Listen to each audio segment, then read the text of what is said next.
আমি জানি না যে আজকের এই এত সুন্দর নুরানি পরিবেশের একটা মাহফিল যেটি সকল মুমিনের কাম্য হওয়া উচিত। আমরা মানুষ হব, মুমিন হব, আদর্শ হব, তাতে কারো দ্বিমত আছে? এটা নিয়ে গাত্রদাহ কেন, গায়ে জ্বলে কেন? প্রশাসন থেকে আমাকে বাধাগ্রস্ত করা হচ্ছে কেন? কারণটা কি? এর পিছনে কারা? যার যা কিছু বলতে পারো, থামবে না এ গান। গাইবই মুরা উলিয়া কেরাম বুজুর্গানের গান, মুরা দুর্বার, মুরা দুর্জয়।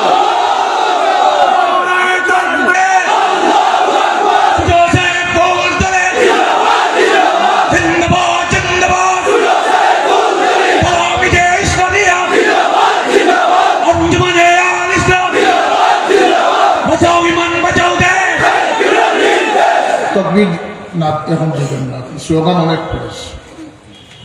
আল্লাহর ওয়াস্তে আমি জিন্দাবাদ এটা দেওয়ার কোনো প্রয়োজন নেই।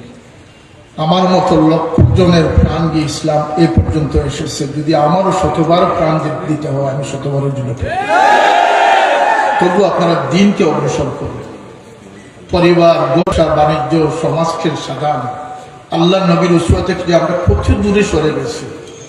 আজকে নিউজ পেপার হোক, সোশ্যাল মিডিয়া হোক, আজকে আমাদের আর কি দেখার বাকি রয়েছে?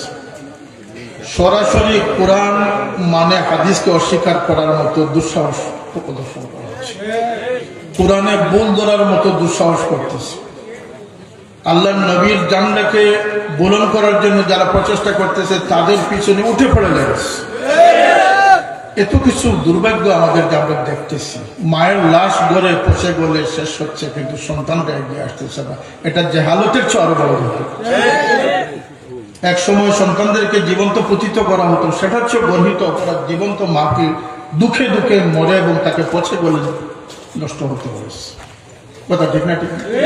বাবার বিরুদ্ধে মেয়ের অভিযোগ, মামার বিরুদ্ধে ভাগ্নির অভিযোগ, উস্তাদের বিরুদ্ধে শিশুর অভিযোগ। নাউজুবিল্লাহ। আর কি আমরা দেখব? আর কি আপনার কি আপোষ করে আপনারা নিজের জীবন বাঁচিয়ে আল্লাহর কাছে কি জবাব দিবেন? আমি সকলকে উদাত্ত আহ্বান জানাচ্ছি যে দিন আমাদের একার নয়, আর এই দিন মুহাম্মদুর রাসূলুল্লাহ সাল্লাল্লাহু আলাইহি ওয়াসাল্লাম রেখে গেছেন।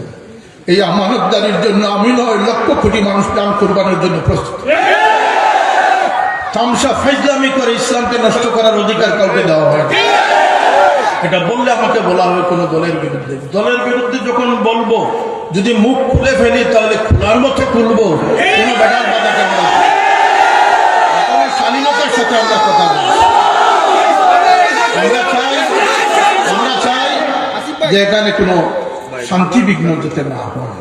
কিন্তু যদি এরকম উস্কানি দেওয়া হয়, আর এত ভালো একটি প্রোগ্রামকে যদি মন্দ বলে বিবেচনা করা হয়, তাহলে এর প্রতিবাদে যখন আমরা গর্জে উঠবো, সৈয়দ আহমদ বেরলভী রহমতুল্লাহ আলাইহির অনুসারীরা জেগে উঠলে এই বাংলাদেশের টেকনাফ থেকে তেতুলিয়া পর্যন্ত সুন্নিয়তের ডান্ডা বলন করতে সময়। সুতরাং ভালোকে ভালো বলতে হবে, মন্দকে মন্দ বলতে হবে।